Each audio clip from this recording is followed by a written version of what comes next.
नमस्कार, आपण पाहत आहात शक्ती न्यूज मराठी। बातमी गीर गायींच्या अवैध वाहतुकीची।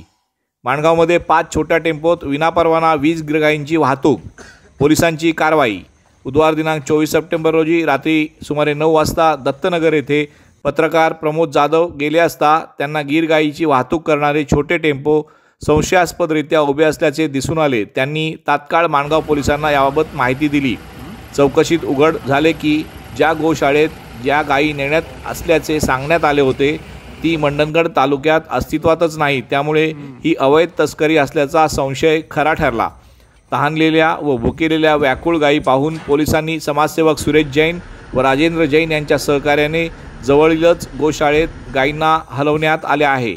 यावेळी भाजप युवा मोर्चाचे जिल्हाध्यक्ष निलेश थोरे, त्यांचे सहकारी ॲडव्होकेट अनिकेत ठाकूर तसेच पत्रकार प्रतीक मोरे हे देखील उपस्थित होते। 5 छोट्या टेम्पोतून प्रत्येकी 4 अशा एकूण 20 गीर गायींचे विनापरवाना वाहतूक होत असल्याचे पोलीस तपासात समोर आले आहे। पोलिसांनी वाहन ताब्यात घेत गुन्हा दाखल केला आहे। या प्रकरणी शेखर कासारे आणि 5 टेम्पो चालकांविरोधात विनापरवाना वाहतुकीचा गुन्हा दाखल करण्यात आला आहे।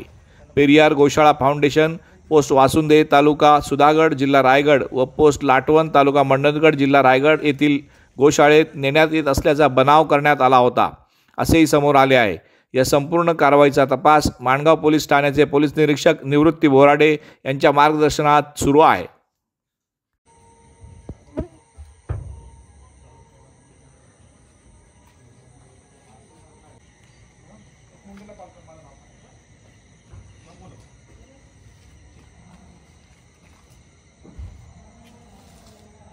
व्यवसाय करणार दिसतो तो मी ते परत तिथे जाऊन मोठा ह्याच्यात विषय तू बोलतोय पण त्याच्याकडे काय आहे 4 आहेत प्रत्येक गाडीत 4 आहेत जसे की खालीच बसली